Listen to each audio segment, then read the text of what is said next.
जय हिंद मेरे विद्यार्थियों आज हम एक नए टॉपिक पर चर्चा करते हैं। देखिए नया टॉपिक क्या है, आपका मैथमेटिक्स का प्रश्नावली 1.2 तक हम पहुंच चुके हैं। ठीक है, इसमें हम सबसे पहले पढ़ेंगे फलन। अभी तक हमने क्या पढ़ा था, 11वीं में हमने संबंध पढ़ा था, संबंध और फलन के बारे में। ठीक है, अब इसमें हम फिर से पढ़ेंगे फलन आपके 12वीं में भी। तो फलन क्या होता है, फंक्शन क्या होता है, जो कि फलन क्या होता है, एक विशेष प्रकार का संबंध ही होता है। संबंध जैसे आपका माता पिता का संबंध, भाई बहन का संबंध, पति पत्नी का संबंध, तो इन्हीं संबंधों से रिलेटेड हम उसको क्या करेंगे, एक फलन में परिभाषित करेंगे। तो फलन क्या होता है, एक विशेष प्रकार का संबंध होता है। कैसा संबंध होता है, जो समुच्चय ए, कोई भी आपके पास समुच्चय ए दिया रहेगा और कोई भी आपके पास समुच्चय बी दिया रहेगा, उन दोनों के बीच क्या संबंध है, उसी को हम बोल देते हैं फलन। ठीक है, तो उसे हम मैथमेटिक्स की भाषा में डिफाइन करेंगे। क्या होता है आपका, कि मान लीजिए ये कोई समुच्चय ए दिया हुआ है आपके पास, मान लीजिए इस समुच्चय में अवयव है 1 2 3 4 अवयव है इसमें। ठीक है, और इधर कोई भी समुच्चय बी दिया हुआ है, समुच्चय बी में मान लीजिए ए बी सी डी ई अवयव है इनमें। ठीक है, तो इन दोनों के बीच एक फलन, इन दोनों के बीच क्या परिभाषित है, आपका एक फलन परिभाषित है, जिसको हम बोल देते हैं capital F, capital small F. Sorry, small F क्यों बोलते हैं इसमें, क्योंकि फलन को हम फंक्शन बोलते हैं। क्या बोलते हैं, फंक्शन। तो इसका पहला लेटर से हम इसको क्या दर्शा देते हैं, इसको दर्शा देते हैं स्मॉल एफ से। ठीक है, तो एक समुच्चय ए और समुच्चय बी के बीच हमारे पास एक संबंध दर्शाया गया है स्मॉल एफ से। ठीक है, तो संबंध जो दर्शाया गया है उसको हम बोलेंगे फलन। तो स्मॉल एफ से एक फलन दर्शाया गया है। ठीक है, समुच्चय ए के अवयव है आपके पास 1 2 3 4, इधर ए बी सी डी। तो ए समुच्चय ए के अवयव 1 का संबंध है आपके पास ए से, समुच्चय 2 का संबंध है बी से, 3 का भी संबंध है बी से, और 4 का संबंध है सी से, और इधर कुछ अवयव छूट गए हैं, इधर एक भी अवयव नहीं छूटा है। तो संबंध को परिभाषित करने के लिए कितनी, 2 शर्तों का होना आवश्यक है। कौन कौन सी शर्त, पहली शर्त जो है आपका आवश्यक है, इधर वाले जो समुच्चय ए के प्रत्येक अवयव का जो संबंध है समुच्चय बी के किसी न किसी अवयव से होना चाहिए। मतलब समुच्चय ए का कोई भी अवयव छूटना नहीं चाहिए, तभी वो संबंध फलन होगा, नहीं तो वो संबंध फलन नहीं होगा। ठीक है, तो पहली शर्त हम लिख देते हैं कि समुच्चय ए के क्या होना चाहिए, पहली शर्त, समुच्चय ए के प्रत्येक अवयव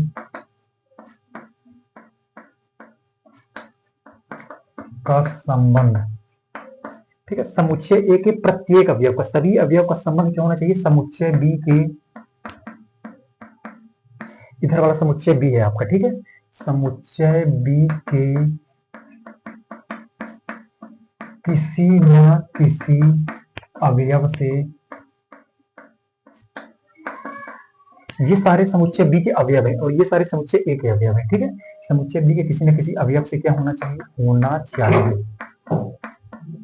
ठीक है, तो ये आपकी शर्त नंबर 1 हो गई। ठीक है, अब शर्त नंबर 2 क्या बोलती है, देखिए शर्त नंबर 2, शर्त नंबर 2 क्या बोलती है कि समुच्चय ए के किसी भी अवयव का संबंध समुच्चय बी के एक से अधिक अवयव से नहीं होना चाहिए। मतलब मान लीजिए ये आपके पास कोई समुच्चय ए दिया हुआ है, ये क्या दिया हुआ है, एक समुच्चय बी दिया हुआ है। ठीक है, तो इसमें कोई अवयव है, मान लीजिए 1 2 3 4, इधर कोई अवयव है ए बी सी डी। ठीक है, तो समुच्चय ए के किसी भी अवयव का, इसका इससे संबंध हो गया, मान लीजिए इसका इससे संबंध हो गया, और इसी का इससे भी संबंध हो गया, और इसका इससे संबंध हो गया, तो ये समुच्चय आपका क्या होगा, ये समुच्चय आपका नहीं होगा। क्यों, क्योंकि इसमें दूसरी शर्त नहीं पूरी कर रही है। दूसरी शर्त क्या बोलती है, समुच्चय ए के किसी भी अवयव का समुच्चय बी के एक से अधिक अवयव के साथ संबंध नहीं होना चाहिए। देखिए यहाँ पे इसका इससे भी संबंध हो गया और इसका इससे भी संबंध हो गया, दोनों से संबंध हो गया, तो इसका मतलब ये आपका जो है तो फलन नहीं है। ये क्या हो जाएगा, फलन नहीं है।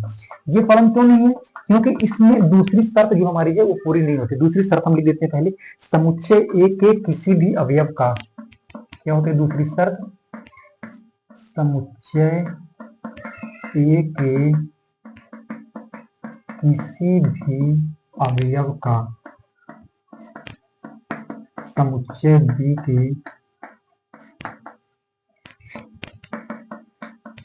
एक से अधिक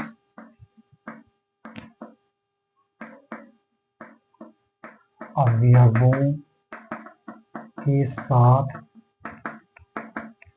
संबंध नहीं होना चाहिए।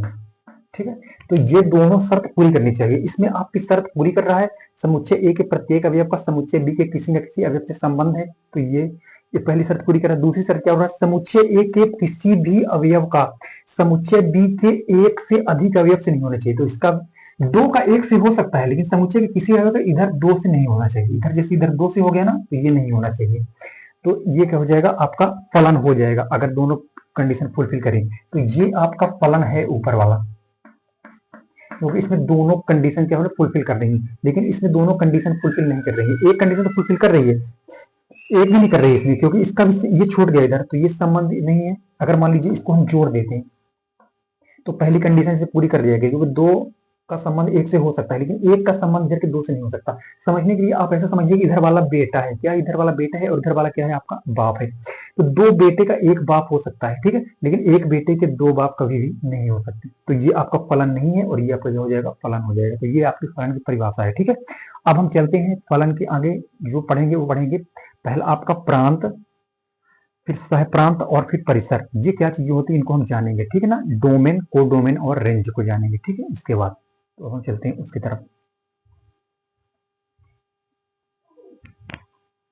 विद्यार्थियों अब हम सीखेंगे प्रांत, सहप्रांत और परिसर क्या होता है। इसको अंग्रेजी में बोलते हैं डोमेन, कोडोमेन और रेंज क्या होता है आखिरकार, ठीक है। तो हमारे पास एक ये समुच्चय दिया हुआ है, समुच्चय ए, और हमारे पास ये समुच्चय दिया हुआ समुच्चय बी। अब इसमें देखना है क्या ये फलन है, क्या ये संबंध फलन है। देखिए समुच्चय ए और समुच्चय बी के एक फंक्शन फलन परिभाषित किया गया है एफ, क्या ये फलन है कि नहीं पहले चेक करते हैं। पहली कंडीशन है क्या थी हमारी, समुच्चय ए के प्रत्येक अवयव का समुच्चय बी के किसी न किसी अवयव के साथ संबंध होना चाहिए। तो समुच्चय ए के प्रत्येक अवयव समुच्चय बी किसी न किसी अवयव के साथ संबंध है, इसलिए क्या हो जाएगा, ये पहली कंडीशन आपकी फुलफिल कर दिया, ठीक है। अब हम दूसरी कंडीशन चेक करेंगे। दूसरी कंडीशन क्या होती है, समुच्चय ए के किसी भी अवयव का एक से अधिक अवयव के साथ संबंध नहीं होना चाहिए समुच्चय बी के। तो समुच्चय ए के किसी भी अवयव का इसका एक संबंध है, इसके एक अवयव का दो से संबंध नहीं है, ठीक है, दो अवयव दो से संबंध नहीं है समुच्चय बी के, इसका भी नहीं है। तो ये दूसरी कंडीशन भी क्या कर रही है, हमारी फुलफिल कर रही है। इसका मतलब ये जो संबंध परिभाषित किया गया है समुच्चय ए और समुच्चय के बीच में, इसका मतलब ये क्या है, ये हमारा एक संबंध, एक फलन है, ठीक है। अब हम आगे डिसाइड करेंगे कि प्रांत क्या होता है। देखिए प्रांत क्या होता है आपका, प्रांत को अंग्रेजी में बोलते हैं डोमेन, ठीक। तो डोमेन देखिए क्या होता है, डोमेन आपका पूरा होता है समुच्चय ए, क्या होता है, पूरा समुच्चय ए होता है आपका डोमेन। समुच्चय ए ही आपका क्या है, डोमेन है। इसका मतलब ए बराबर कितना है, समुच्चय ए का 1 2 3 4, ये सारी चीजें क्या कहलाएंगी आपकी, ये सारी चीजें आपकी कहलाएंगी डोमेन कहलाएंगी आपका, ठीक है ना। डोमेन मतलब प्रांत कहलाएंगी, ठीक है। तो ये समुच्चय ही क्या होता है आपका डोमेन हो जाएगा, तो ये आपका हो गया प्रांत, ठीक है। अब हम बात करेंगे सहप्रांत की, इसकी बात करेंगे सहप्रांत। सहप्रांत को अंग्रेजी में बोलते हैं कोडोमेन। देखिए जो डोमेन होता है, जो प्रांत होता है वो समुच्चय ए होता है, और जो कोडोमेन सहप्रांत होता है वो पूरा होता है आपका समुच्चय बी, क्या होता है आपका समुच्चय बी। तो आपका होता है समुच्चय बी होता है। इसका मतलब जो हो गया आपका बी बराबर कितना हो जाएगा, समुच्चय को हमेशा इस करली ब्रैकेट के अंदर लिखा जाता है, ध्यान रखिएगा, ठीक है। तो समुच्चय बी में क्या हो जाएगा आपका ए बी सी डी ई सारी चीजें आ रही है, तो ये आपका होता है codomain, A B C D E, ये सारी चीजें आपकी आ गई कोडोमेन के अंतर्गत, ठीक है। तो ये ध्यान रखिएगा। और तीसरी चीज हमारे पास है परिसर। परिसर को अंग्रेजी में बोलते हैं रेंज, क्या होता है परिसर, परिसर इसको बोलते हैं अंग्रेजी में रेंज, RANGE, ठीक है। तो देखिए परिसर क्या होता है, समुच्चय बी के उन अवयवों का समुच्चय होता है जो समुच्चय ए के किसी न किसी अवयव के साथ संबंधित हो, ठीक है। तो क्या होता है, समुच्चय बी के इनका संबंधित समुच्चय, समुच्चय बी के उन अवयवों का, समुच्चय बी के उन अवयवों का समुच्चय जो समुच्चय ए के,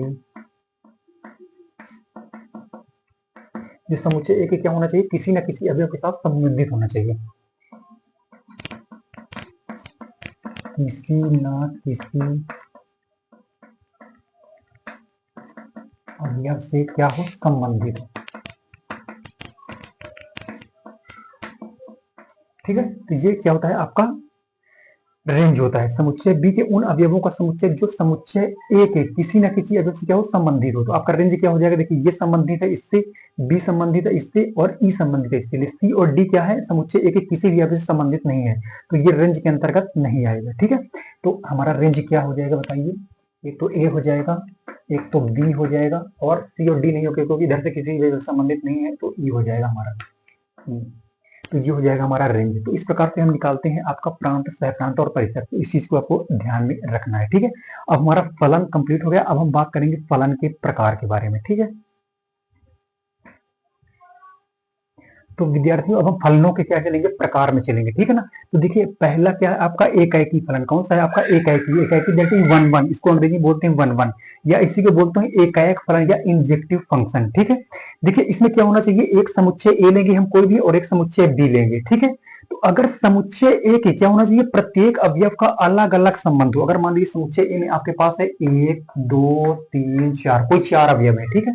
और समुच्चय बी में आपके पास अवयव है A B C D E F, इतने अवयव है आपके पास मान लीजिए, या 1 2 3 4 इधर लें तो इधर भी 4 ले लेते हैं, ठीक है। इतने अवयव है आपके पास समुच्चय ए में और इतने अवयव कितनी इतने समुच्चय बी में आपके पास, ठीक है। इन दोनों के बीच एक फलन परिभाषित है, इसको हम नाम दे देते हैं F1, कोई फलन है, ठीक है। तो देखिए अगर अलग अलग संबंध हो, एक का संबंध किससे हो, एक से हो, बी का संबंध किससे हो, दो से हो, तीन का संबंध सी से हो, चार का संबंध किससे, डी से हो, और अगर कोई मान लीजिए 5 भी ले ले तो 5 का संबंध किससे हो जाए, आपका ई से हो जाए, ठीक है। तो यह बोल रहा है यदि समुच्चय ए के प्रत्येक अवयव का संबंध समुच्चय बी के क्या होना चाहिए, अलग अलग अवयवों के साथ हो, अलग अलग अवयवों के साथ, तो उसको हम क्या बोल देते हैं, एकाएकी फलन। एकाएकी फलन को अंग्रेजी में बोलते हैं वन वन, वन वन। देखिए वन वन नाम से स्पष्ट है, वन का वन से प्रत्येक का अलग अलग होना चाहिए, तो क्या हो जाएगा, एकाएकी फलन हो जाएगा। अगर मान लीजिए इसमें कोई ये समुच्चय ए है, समुच्चय बी है, समुच्चय में मान लीजिए परिभाषित है 1 2 3 4 5, कोई 5 अवयव परिभाषित है, इधर भी हम परिभाषित कर देते हैं ए बी सी डी, कोई 4 अवयव परिभाषित कर देते हैं, ठीक है। तो एक का संबंध आपके एक से हो गया, दो का संबंध इससे हो गया, फिर तीन का संबंध भी इसी से हो गया मान लीजिए, ठीक है, और 4 का संबंध इससे हो गया, और 5 का संबंध किससे हो गया, इससे हो गया, और इन दोनों के बीच हमने फलन परिभाषित कर दिया कोई F2, ठीक है ना। क्योंकि यहाँ पे F1 लिया है तो F1 यहाँ पे F2 दर्शा देते हैं, कोई फलन है F1 F2 F3 कुछ भी दर्शा सकते हैं, क्योंकि फलन को दर्शाते हैं स्मॉल f से, तो इसमें हम दूसरे दर्शा रहे हैं तो F2 दर्शा देते हैं, ठीक है। तो देखिए इसमें वन से संबंध है, लेकिन दो का किससे संबंध हो गया, बी से संबंध हो गया।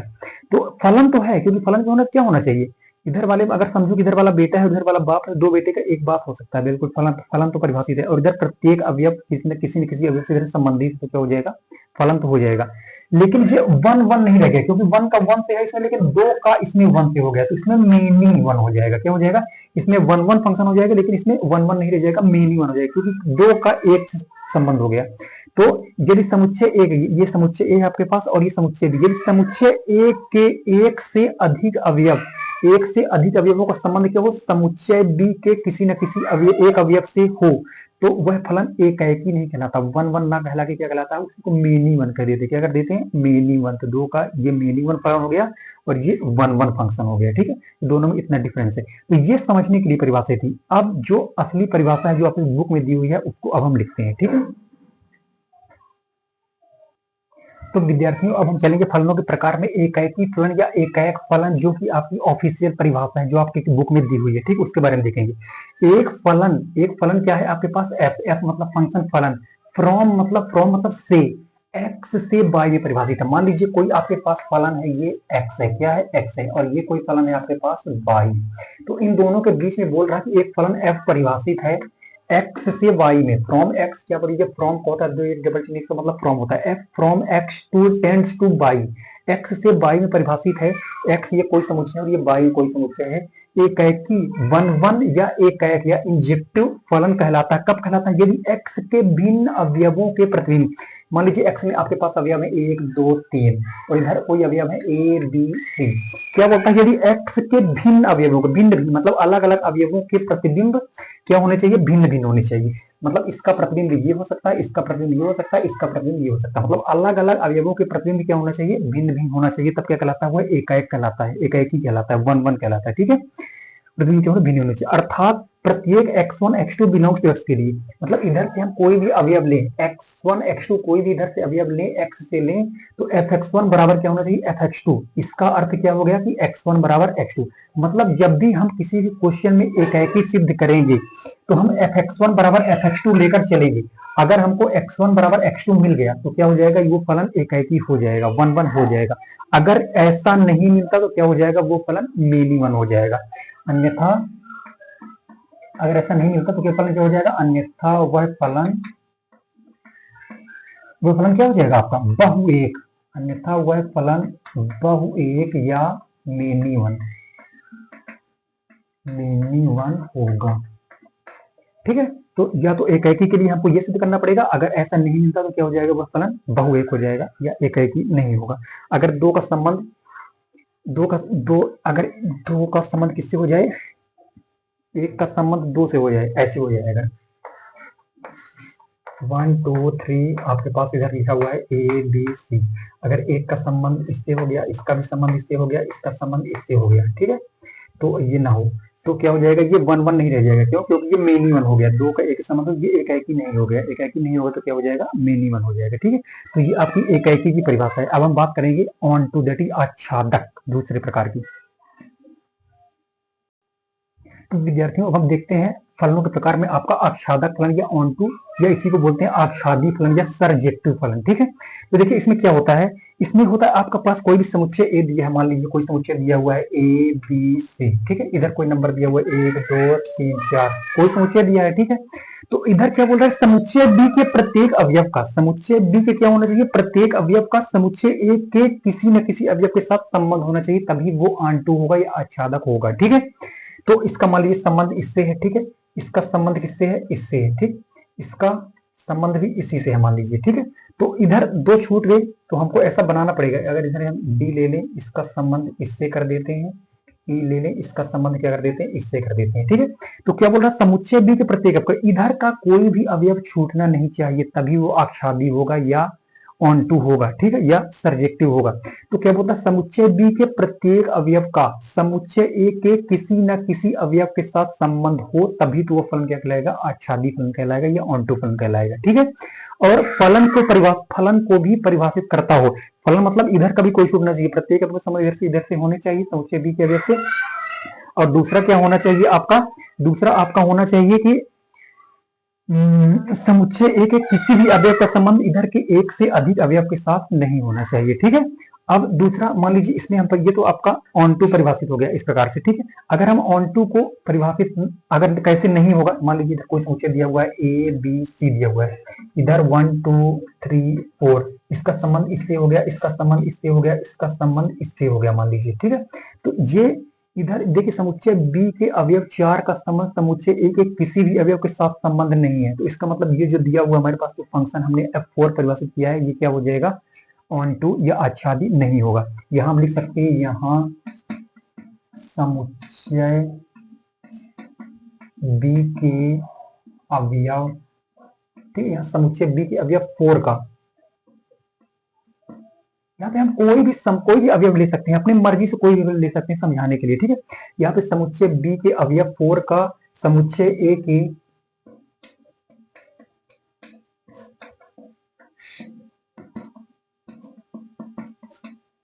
किसी भी अवयव के साथ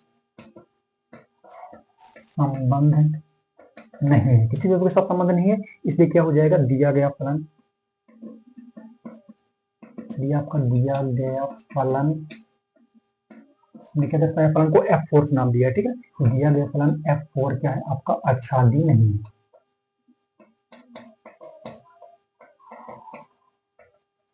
कहने का मतलब इधर के सभी अवयवों का जो है तो पूर्ण प्रतिबिंब इससे मिलना चाहिए, ठीक है ना, इधर कोई भी अवयव छूटना नहीं चाहिए समुच्चय बी का। इसमें समुच्चय बी का कोई भी अवयव छूटा नहीं है, इसलिए क्या हो जाएगा, ये आच्छादी हो जाएगा, और इसमें कोई छूट गया एक अवयव तो क्या हो जाएगा, ये आच्छादी नहीं होगा, ठीक है। तो ये हमारी समझने वाली परिभाषा है, आच्छादक परिभाषा, जो आपके बुक में लिखी हुई है उसको हम लिखते हैं, ठीक है। तो विद्यार्थियों अब हम बात करेंगे आच्छादी फलन या आच्छादक फलन की, जो आपके बुक में डिफिनेशन दी हुई है उसके बारे में, ठीक है।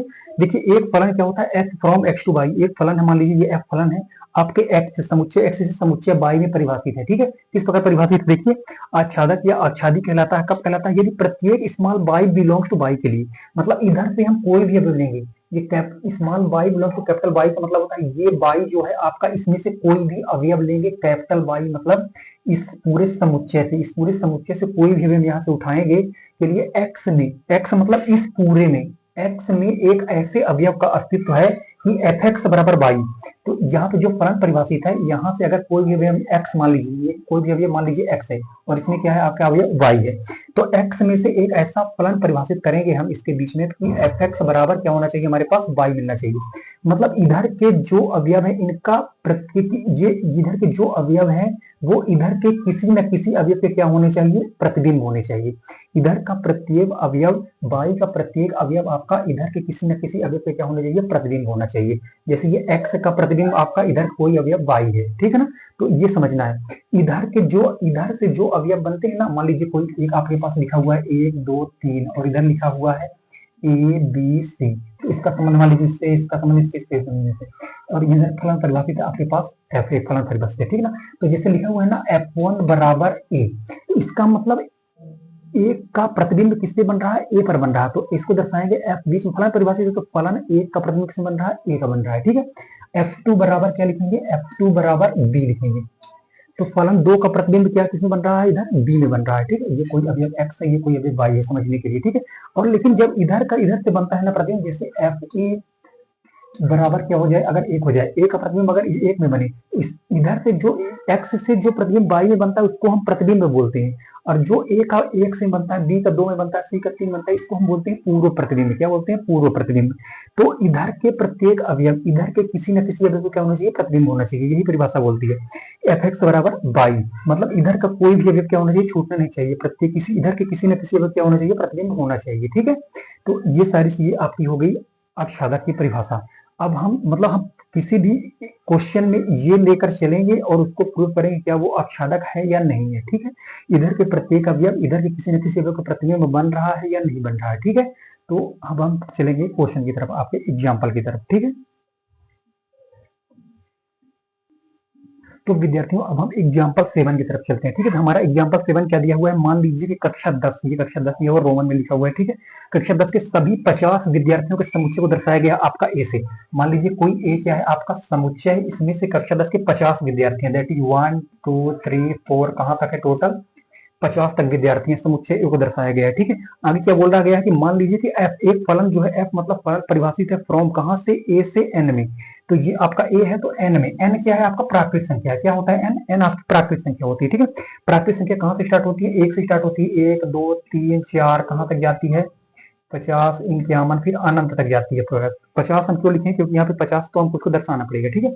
तो प्राकृत संख्या 1 2 3 4 5 कहां तक जाती है, अनंत तक जाती है, उसको हम बोलते हैं प्राकृत संख्या, ठीक है। तो f फ्रॉम ए से n में एक फलन f परिभाषित किया गया है, फलन क्या परिभाषित किया गया है, f जो कि a से n में, तो a से n में परिभाषित किया गया है, ठीक है।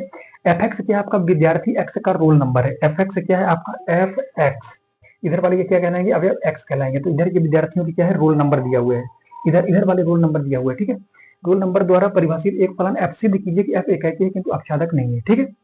इधर वाले आपके क्या दिए, 50 विद्यार्थी हैं, और इधर वाला क्या दिए हुए, आपके विद्यार्थियों के रोल नंबर दिए हुए हैं, ठीक है। तो हमें दर्शाना है कि ये जो फलन जो परिभाषित है आपका ए से एन में एफ, ये एकाकी तो है किंतु आच्छादक नहीं है, ठीक है। तो एकाकी के लिए हमने क्या क्या क्या प्रूफ किया था, क्या क्या परिभाषित डिफिनेशन डिफाइन किया था, क्या डिफाइन किया था कि वन का वन से संबंध होना चाहिए, एक का एक से संबंध होना चाहिए, तभी एकाकी है। और आच्छादक के लिए हमने क्या डिफाइन किया था कि इधर के प्रत्येक अवयव का संबंध इधर के किसी न किसी अवयव से होना चाहिए, तब क्या हो जाएगा, वो आच्छादक हो जाएगा, ठीक है। तो हम सबसे पहले बात करते हैं एकाकी की, किसकी बात करेंगे सबसे पहले, एकाकी। एकाकी को अंग्रेजी में बोलते हैं आपका वन वन, ठीक है। देखिए एकाकी क्या होता है, देखिए क्या बोल रहा है, इधर के विद्यार्थी है, उधर विद्यार्थी क्या है, रोल नंबर। तो ये प्रत्येक विद्यार्थी के भिन्न भिन्न अलग अलग विद्यार्थियों के रोल नंबर भी तो क्या होंगे, अलग अलग ही होंगे, सेम रोल नंबर तो हो नहीं सकते। तो बस ये लिख देंगे कि भिन्न भिन्न विद्यार्थियों के रोल नंबर क्या होंगे, अलग अलग होंगे, इसलिए क्या आपका दिया हुआ फलन क्या हो जाएगा, एकाकी होगा, क्योंकि सब विद्यार्थियों के अलग अलग रोल नंबर होंगे, मतलब एक का एक से संबंध होगा, विद्यार्थी का संबंध रोल नंबर ये होगा, इस विद्यार्थी का रोल नंबर आपका 1 होगा, ठीक है, इस विद्यार्थी का रोल नंबर ये होगा, इस विद्यार्थी का रोल नंबर ये होगा, और 50 विद्यार्थी का रोल नंबर 50 होगा। तो प्रत्येक विद्यार्थी का रोल नंबर इधर अलग अलग होगा, ठीक है ना। तो यहाँ इसी चीज को लिख देते हैं, यहाँ भिन्न भिन्न विद्यार्थियों के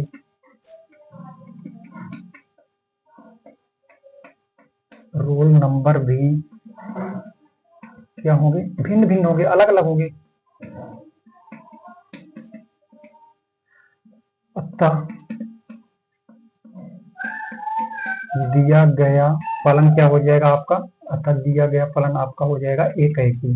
ठीक है, अतः दिया गया फलन आपका एकाएकी हो जाएगा। ठीक है, अब हम बात करेंगे आच्छादक की। किसकी बात करेंगे, आच्छादक। आच्छादक को अंग्रेजी में बोलते हैं आपका ऑन टू। क्या बोलते हैं, ऑन टू। ठीक है, देखिए आच्छादक में क्या होना चाहिए, देखिए ये जो रोल नंबर है ना, तो प्रत्येक विद्यार्थी के रोल नंबर 50 तक ही हो सकते हैं, लेकिन 50 से, लेकिन प्राकृत संख्या भी, प्राकृत संख्या अनंत तक होती है। लेकिन 51 से इधर वाले रोल नंबर किसी भी विद्यार्थी के नहीं हो सकते, है ना। तो सब क्या लिखे देंगे हम इसमें, सभी विद्यार्थियों के रोल नंबर 50 तक ही है। n के अवयव 51 किसी भी विद्यार्थी का रोल नंबर नहीं हो सकता, तो क्या हो जाएगा, ये फलन आच्छादक नहीं हो सकता। ठीक है ना, तो हम इसी चीज को लिख देते हैं। ठीक है, तो लिख देंगे सभी विद्यार्थियों के, सभी विद्यार्थी मतलब कितने, 50 विद्यार्थी। ठीक है, सभी विद्यार्थियों के जो रोल नंबर है आपके 50 तक ही है। ठीक है, सभी विद्यार्थियों के रोल नंबर कितने तक है, 50 तक ही है।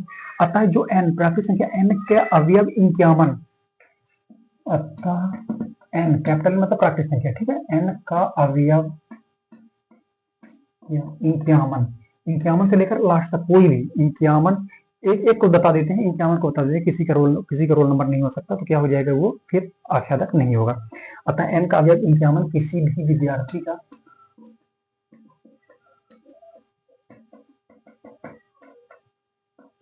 किसी भी विद्यार्थी का क्या रोल नंबर नहीं हो सकता। अतः